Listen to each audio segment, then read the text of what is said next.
सो आज हम लेटेस्ट और अपडेटेड करंट अफेयर सितंबर के मंथ के पार्ट 5 कवर करेंगे। तो चलिए हमारा फर्स्ट क्वेश्चन देखते हैं। हमारा फर्स्ट क्वेश्चन है, हु वाज स्वामी अग्निवेश। स्वामी अग्निवेश जी वो कौन थे? वो एक सोशल एक्टिविस्ट थे, पॉलिटिकल लीडर थे, एक्टर थे, एंकर थे। बताइए वो क्या थे? सो हमें ऑप्शंस में ये 4 ऑप्शन दिए हुए हैं, बताइए वो क्या थे। प्लीज कमेंट सेक्शन में लिखिए और हमें बताइए। सो वो एक सोशल एक्टिविस्ट थे, मतलब करेक्ट ऑप्शन है ए। चलिए डिस्क्रिप्शन में पढ़ते हैं। Swami Agnivesh was a social activist. He died after cardiac arrest at the Institute of Liver and Biliary Science in Delhi. He was 80 years old, admitted to the hospital. Swami Agnivesh was being treated for liver cirrhosis and had been on ventilator support for his following multi-organ failure. वो बहुत time से ventilator पे थे क्योंकि उनके बहुत सारे organs जो थे वो फेल हो चुके थे और उनकी अभी भी डेथ हुई है। सो वो कौन थे? वो एक सोशल एक्टिविस्ट थे। हमारा नेक्स्ट क्वेश्चन है, who conducted orientation and training programme of IRAD app. किसने कंडक्ट करी है ओरिएंटेशन और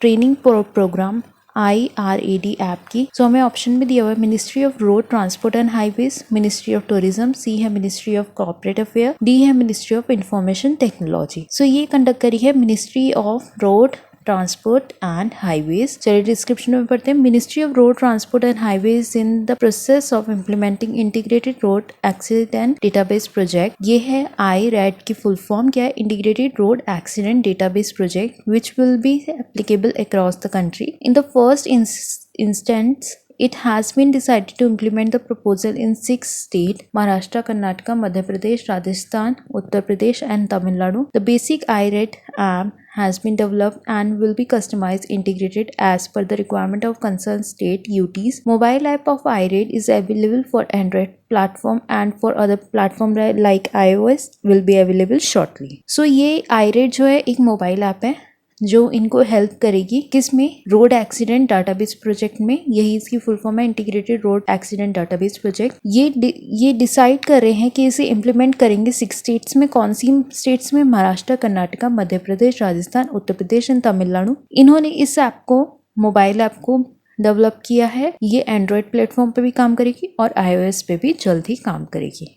हमारा नेक्स्ट क्वेश्चन है, हु वाज रघुवंश प्रसाद सिंह। रघुवंश प्रसाद सिंह कौन थे? वो एक सोशल एक्टिविस्ट थे, यूनियन मिनिस्टर थे, पेंटर थे, एक्टर थे। बताइए वो कौन थे? वो एक यूनियन मिनिस्टर थे। चलिए उनके बारे में डिस्क्रिप्शन में पढ़ते हैं। Raghuvansh Singh who died at AIIMS New Delhi announced his resignation from the party via a handwritten address to jail RJD Supremo Lalu Prasad and following it with a series of communication the next day drawing the attention of Chief Minister Nitish Kumar towards a number of issues. So इनकी भी death हो गई है, इसलिए मैंने ये question लिखा है। ये कौन है? ये यूनियन मिनिस्टर है, रघुवंश प्रसाद सिंह। हमारा नेक्स्ट क्वेश्चन है, how many members were form by committee to study ancient Indian culture. कितने मेंबर्स डिसाइड करे गए हैं कि एक कमेटी बनाएंगे जिससे कि हम स्टडी कर सकते हैं एशियंट इंडियन कल्चर को। ऑप्शंस में देखते हैं, 11 मेंबर्स है, 13 है, 16 है, 17 है। तो बताइए कितने मेंबर्स है? ये 16 मेंबर्स है। चलिए डिस्क्रिप्शन में पढ़ते हैं। The government has formed an expert committee for conducting a study on the origin and evolution of Indian culture dating back to around 12,000 year ago. Union minister Prahlad Patel inform parliament about the 16 member committee will include K.N. Dixit, Chairman Indian Archaeological Society, New Delhi and former Director General Archaeological Survey of India and among others. So ये कितने members की committee है? 16 members की committee है। किसने decide करा? प्रहलाद पटेल जो कि यूनियन मिनिस्टर है, उन्होंने इन्फॉर्म किया था पार्लियामेंट में अबाउट द 16 member कमेटी, ठीक है, कि वो कमेटी बना रहे जिससे कि वो स्टडी कर सके एंशिएंट इंडियन कल्चर को। हमारा नेक्स्ट क्वेश्चन है, who won Tuscan Grand Prix 2020। किसने जीती है ये ट्रॉफी? हमें ऑप्शंस में दिया, आदित्य पटेल, बी है नरेन कार्तिकेयन, सी है लुइस हैमिल्टन, डी है फर्नांडो अलोंसो। सो ये जीती है लुइस हैमिल्टन ने। चलिए डिस्क्रिप्शन में पढ़ते हैं। Lewis Hamilton win Tuscan Grand Prix ahead of Mercedes teammate Valtteri Bottas as Alexander Albon claims his first podium after 2 red flag including major smash which took out 4 drivers. तो किसने जीती है ये? To scan Grand Prix 2020 की Lewis Hamilton ने, ठीक है, with Mercedes teammates, उनके साथ इन्होंने ये जीती है। हमारा नेक्स्ट क्वेश्चन है, who has tie up with ICICI Lombard Inc. Bank assurance for selling insurance products. किसने टाई अप करा है ICICI Lombard के साथ बैंक एश्योरेंस के लिए कि जिससे वो डायरेक्टली सेल कर सकते हैं इंश्योरेंस इंश्योरेंस प्रोडक्ट? सो हमें ऑप्शंस में दिया हुआ येस बैंक, बी है HDFC बैंक, सी है SBI बैंक, डी है PNB बैंक। सो उन्होंने किया येस बैंक के साथ। डिस्क्रिप्शन में पढ़ते हैं, the partnership will provide the bank diverse customer base access to the insurer portfolio and make insurance more accessible to its customer across India. ICICI Lombard General Insurance Company said in a regulatory filing through this tie-up, ICICI Lombard aimed to offer innovative insurance solution to Yes Bank customers across 28 states and 8 union territories. So ये partnership जो है ये product provide करी है access insurance portfolio का और make कर रही है कि इंश्योरेंस को मोर एक्सेसिबल बनाए कस्टमर्स के लिए, ठीक है। और उन्होंने ये भी कहा है कि इस टाइप के दौरान उनका एम होगा कि वो इनोवेटिव करे इस इंश्योरेंस सॉल्यूशन सेक्टर को, ठीक है, टू येस बैंक कस्टमर, पूरे जहाँ पे भी येस बैंक के कस्टमर्स हैं उन तक। सो हमारा नेक्स्ट क्वेश्चन है, where PM Modi inaugurate 900 crore worth petroleum project? कहाँ पे PM मोदी ने इनोग्रेट किया है 900 करोड़ का पेट्रोलियम प्रोजेक्ट? तो हमें ऑप्शन भी दिया हुआ है दिल्ली, बी दिया हुआ बिहार, सी दिया हुआ झारखंड, डी दिया हुआ आगरा। सो वो उन्होंने किया है, करेक्ट आंसर है बिहार। सो चलिए डिस्क्रिप्शन में पढ़ते हैं, PM Narendra Modi decided to the nation 3 petroleum sector project worth about ₹900 crore via video conferencing without naming the opposite RJD or its leader Lalu Prasad and the party allied the Congress. Modi blamed the state backwardness on a mindset which made them senior at economic progress and thought lip service was enough when it came to the betterment of the poor. So उन्होंने इसलिए ये petroleum के projects वहाँ पे करे हैं कि जिससे वहाँ की जो बैकवर्डनेस है वो उसको कवर कर सके और ज़्यादा से ज़्यादा लोगों के लिए एम्प्लॉयमेंट भी जनरेट हो सके। सो कितने पेट्रोलियम प्रोजेक्ट्स हैं? वो 3 पेट्रोलियम सेक्टर प्रोजेक्ट्स हैं और कितने के 900 करोड़ के हैं। उन्होंने इसे वीडियो कॉन्फ्रेंसिंग के थ्रू लॉन्च किया है। हमारा नेक्स्ट क्वेश्चन है, who attended Asia India ministerial meeting held virtually for India plan of action 2021 to 2025? Asian है समिट, ये किसने अटेंड करी थी, ठीक है, किसके लिए प्लान ऑफ एक्शन इंडिया का 2021 से लेकर 2025 तक के लिए? सो ये ऑप्शंस में दिया हुआ है, डॉक्टर सुब्रमण्यम जयशंकर, बी है राजनाथ सिंह, सी है मनोहर लाल खट्टर, डी है PM नरेंद्र मोदी। सो बताइए किसने अटेंड करी थी एशियन इंडिया मिनिस्ट्रियल मीटिंग जो ये वर्चुअली हेल्ड हुई थी इंडिया के लिए, किसके लिए कि वो प्लान ऑफ एक्शन ले सके 2021 से 2025 तक? तो ये अटेंड करी थी डॉक्टर सुब्रमण्यम जयशंकर जी ने। चलिए डिस्क्रिप्शन में पढ़ते हैं, external affair minister S Jaishankar on Saturday. S. Jaishankar co-chaired the Asia-India ministerial meeting with his Thailand counterpart Don Pramudwinai, during which the new Asian-Indian plan of action for next 5 years was adopted. इसके अंदर उन्होंने इस Asian India के अंदर ये जो summit हुआ उसमें उन्होंने इंडिया की नेक्स्ट जो 5 years का जो प्लान है वो उन्होंने अडॉप्ट किया, ठीक है। उस प्लान ऑफ एक्शन में उन्होंने देखा और ये मीटिंग वर्चुअली हुई थी and saw the participation of foreign minister of the 10 Asian member states and India. इसमें किसने पार्टिसिपेट किया था? इसमें 10 एशियन मेंबर स्टेट और इंडिया ने पार्टिसिपेट किया था। हमारा नेक्स्ट क्वेश्चन है, how many states are promoting startup according to the department for promotion of industry and internal trade? कितने स्टेट्स ने प्रमोट किया है स्टार्टअप्स को, ठीक है, अकॉर्डिंग टू द डिपार्टमेंट? किस डिपार्टमेंट के according? For promotion of industry and internal trade. Internal trade के अकॉर्डिंग कितने स्टेट्स है जिन्होंने प्रमोट किया है स्टार्टअप्स को? सो हमें ऑप्शन में दिया हुआ है 2, 3, 5, 1। सो बताइए कमेंट सेक्शन में लिख कर हमें बताइए कि कितनी स्टेट्स है। वो 3 स्टेट्स है। चलिए डिस्क्रिप्शन में पढ़ते हैं, Gujarat has again emerged as the best performer in developing startup ecosystem forwarding entrepreneurs according to the ranking of states and union territories by the Department for Promotion of Industry and Internal Trade. Among all the northeastern states except Assam and all UTs bearing Delhi, Andaman and Nicobar Island has emerged as the best performer. So कौन सी states है जो इसमें best perform किया है? किसमें? On the promotion of industry internal trade में। वो 3 states है। कौन कौन सी? दिल्ली, अंडमान एंड निकोबार, ठीक है। सो ये स्टेट्स थी, ठीक है, और इन्होंने काफी अच्छा परफॉर्म किया है और गुजरात भी इसमें इंक्लूडेड है। अंडमान निकोबार, दिल्ली एंड गुजरात। हमारा नेक्स्ट क्वेश्चन है which company has become first Indian company to hit $200 billion market capitalisation. कौन सी कंपनी इंडिया की फर्स्ट कंपनी बनी है जिसने मार्केट कैपिटलाइजेशन हिट किया है $200 बिलियन का। सो हमें ऑप्शन में दिया हुआ है टाटा कंसल्टेंसी, बी दिया हुआ है रिलायंस इंडस्ट्रीज, सी दिया हुआ है HCL टेक्नोलॉजी, डी दिया हुआ है इंडियन ऑयल कॉर्पोरेशन लिमिटेड। सो ये किया है रिलायंस इंडस्ट्रीज ने। चलिए डिस्क्रिप्शन में पढ़ते हैं। Billionaire Mukesh Ambani lead Reliance Industries become the first Indian company to hit a market capitalization of $200 billion, helped by strong rally in its share price. The real share price again has gained 170% since mid-March on the back of surge in investment in its retail and telecom business. So इनका जो रिल का जो share price है वो 170% gain हुआ है कब, मार्च के मिड में। किसकी वजह से? Investment in retail and telecom business में। इसलिए इनका जो मार्केट कैपिटलाइजेशन है एकदम से बड़ा है और उन्होंने हिट किया है 200 बिलियन मार्केट कैपिटलाइजेशन। तो कौन सी कंपनी है? दैट इज रिलायंस इंडस्ट्रीज, जो फर्स्ट इंडियन कंपनी है जिसने की हिट किया $200 बिलियन का मार्केट कैपिटलाइजेशन। हमारा नेक्स्ट क्वेश्चन है which state government has sign MOU with SIDBI to develop MSME ecosystem. कौन सी स्टेट की गवर्नमेंट ने साइन किया है MOU सिडबी के साथ जिससे कि वो डेवलप कर सके MSME इकोसिस्टम को। सो हमें ऑप्शंस में दिया हुआ है दिल्ली, बी दिया हुआ राजस्थान, सी दिया हुआ मुंबई, डी दिया हुआ उत्तर प्रदेश। तो ये किया है उन्होंने, राजस्थान ने किया है, MOU साइन किया है सिडबी के साथ कि जिससे वो डेवलप कर सके MSME इकोसिस्टम को। चलिए डिस्क्रिप्शन में पढ़ते हैं। Rajasthan department of industries and SIDBI will work together to provide financial technology, marketing and export support to MSMEs in the state industry ministers Prasadi Lal Meena. The Small Industry Development Bank of India has signed a memorandum of understanding with the Rajasthan government to develop the MSME ecosystem in the state. जो Rajasthan department of industries है उन्होंने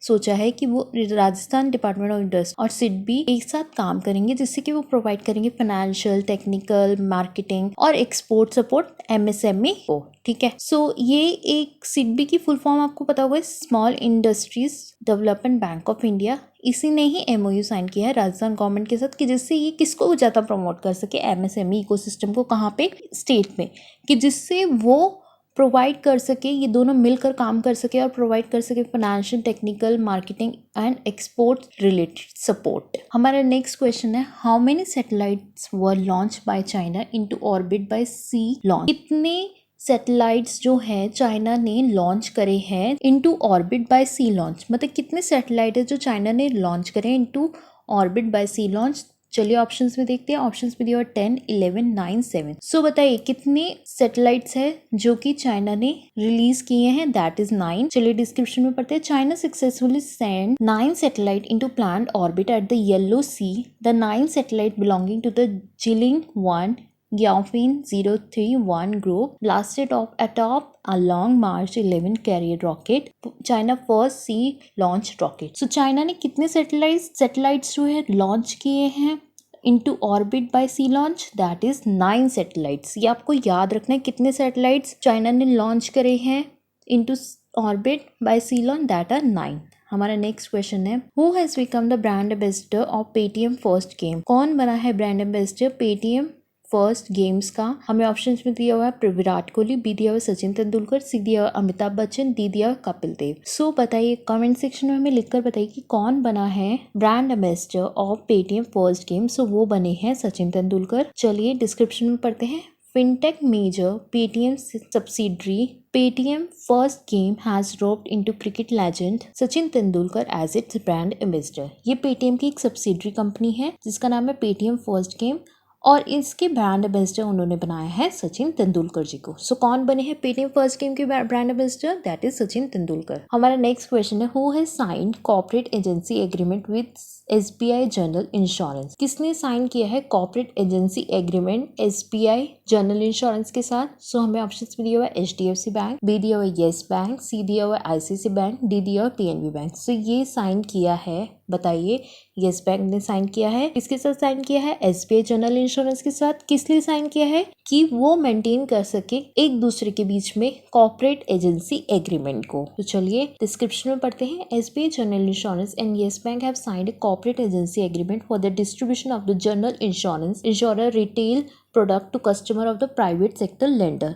सो एसबीआई जनरल इंश्योरेंस ने और yes bank ने sign किया है corporate agency agreement कि जिससे कि वो डिस्ट्रीब्यूट कर सके general insurer retail products customers को of the private sector lenders के, जितने भी प्राइवेट सेक्टर लेंडर्स के जो भी कस्टमर्स है उनको वो general insurer retail products provide कर सके। हमारा नेक्स्ट क्वेश्चन है who has become the member of UN commission on the status of women. कौन बना है मेंबर यूएन कमीशन का on the status of women. So हमें ऑप्शन में दिया हुआ है इंडिया अफगानिस्तान, बी दिया हुआ है रशिया इंडिया, सी दिया हुआ है रशिया अफगानिस्तान, डी दिया हुआ है चाइना इंडिया। सो कौन बना है बताइए मुझे। ये बना है इंडिया एंड अफगानिस्तान। सो इसका करेक्ट आंसर क्या है ए। चलिए डिस्क्रिप्शन में पढ़ते हैं। India Afghanistan and China has contested the election of the commission on status of women while India and Afghanistan won the ballot among the 54 members. China did not make it past the halfway mark. So किसने जीता है? India और अफगानिस्तान ने जीता है among 54 members। ठीक है। सो कौन किसको दिया गया है स्टेटस ऑफ वुमेन? कौन बना है मेंबर ऑफ यूएन कमीशन जिसे दिया गया स्टेटस ऑफ वुमेन का? वो बना है इंडिया एंड अफगानिस्तान। हमारा नेक्स्ट क्वेश्चन है how many projects were inaugurated by PM Modi and ले फाउंडेशन स्टोन इन बिहार। कितने प्रोजेक्ट्स हैं जो कि पीएम मोदी और ले फाउंडेशन ने करने हैं बिहार में। सो हमें ऑप्शन दिया 6, बी दिया 7, सी दिया 5, डी दिया 8। सो करेक्ट है 7। चलिए डिस्क्रिप्शन में पढ़ते हैं। बहुत अच्छी बात है कि उन्होंने एक तो पेट्रोलियम प्रोजेक्ट्स भी करे हैं और वो बिहार को अब बैकवर्डनेस से हटाना चाहते हैं और उसकी इकोनॉमी को और भी अच्छा करना चाहते हैं। ठीक है।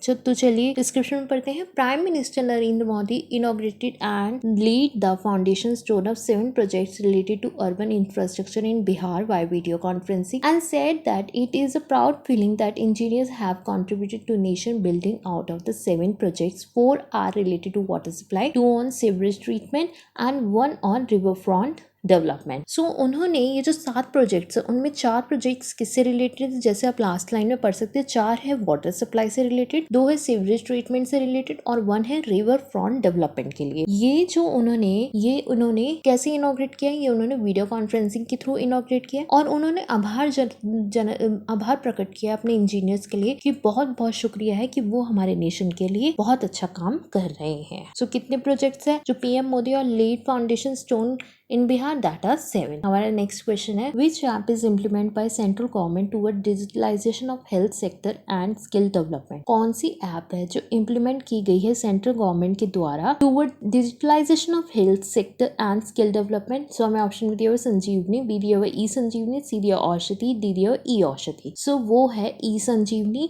ऐप है जो कि इम्प्लीमेंट की गई है सेंट्रल गवर्नमेंट के द्वारा कि जिससे वो डिजिटलाइज कर सके हेल्थ सेक्टर को और एंड स्किल डेवलपमेंट के लिए। सो हमें डिस्क्रिप्शन में दिया हुआ है the union health ministry telemedicine service platform e Sanjeevani has completed 3 lakh teleconsultation till now. The platform support 2 type of telemedicine services, doctor to doctor through e Sanjeevani and patient to doctor through e Sanjeevani OPD. So ये app इसलिए उन्होंने develop करी है कि जिससे कि हम tele medicine service का भी यूज कर सके, जिसके अंदर हम डॉक्टर टू डॉक्टर को यूज कर सकते हैं और पेशेंट टू डॉक्टर को यूज कर सकते हैं। हमारा नेक्स्ट क्वेश्चन है who has been elected as deputy chairman of Rajya Sabha. किसे इलेक्ट किया गया deputy chairman of Rajya Sabha? So वो ऑप्शन में दिया हुआ प्रहलाद जोशी, बी दिया हुआ श्री हरिवंश नारायण सिंह, सी दिया हुआ नरेंद्र सिंह तोमर, डी दिया हुआ मनोहर लाल खट्टर। सो बताइए ऑप्शंस में से कौन सा ऑप्शन करेक्ट आंसर है? सो ये अपॉइंट किया हुआ है बी ऑप्शन करेक्ट है, श्री हरिवंश नारायण सिंह। चलिए डिस्क्रिप्शन में पढ़ते हैं। राज्यसभा री elected Janata Dal United parliamentarian Harivansh Narayan Singh as deputy chairman of the upper house by voice vote. Harivansh name was proposed by BJP president and party MP Jagat Prakash Nada and seconded by leader of the house तरवरचंद Gehlot. सो उनको वापस से बनाया गया, री इलेक्ट किया गया जनता दल यूनाइटेड पार्लियामेंट्रियन के according Harivansh Narayan Singh को as deputy chairman of the upper house. ये प्रपोज किया गया बाय बीजेपी के जो प्रेसिडेंट है उन्होंने और पार्टी एमपी जगत प्रकाश नाडा जी ने। ठीक है। And second in by leader of the house Thawarchand Gehlot ji ने भी।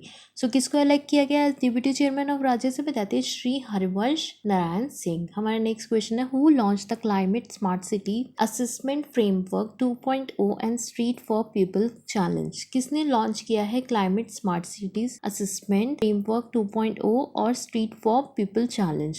तो चलिए ऑप्शंस में पढ़ते हैं। ऑप्शंस में दिया हुआ है हरदीप एस पुरी, बी दिया हुआ है श्री हरिवंश नारायण सिंह, सी दिया हुआ है राजनाथ सिंह, डी दिया हुआ प्रहलाद जोशी। सो ये किया है हरदीप एस पुरी ने। चलिए डिस्क्रिप्शन में पढ़ते हैं। The ministry of housing and urban affair launch the climate smart cities assessment framework 2.0 along with street for people challenge. ये उन्होंने लॉन्च किया है with street for people challenge और ये वर्चुअली लॉन्च किया है। किसके लिए? स्मार्ट सिटी मिशन के लिए उन्होंने ये लॉन्च किया है। ठीक है, हरदीप एस पुरी जी ने। हमारा नेक्स्ट क्वेश्चन है Guna food to sustain rural livelihood in India. कौन सी बैंक ने साइन करी है डील उसके साथ कि जिससे कि वो सस्टेन कर सके रूरल लाइवलीहुड इंडिया में? हमें ऑप्शन में दिया हुआ है HDFC बैंक, बी दिया हुआ है ICICI बैंक, सी दिया हुआ है एशियन डेवलपमेंट बैंक, डी दिया हुआ वर्ल्ड बैंक।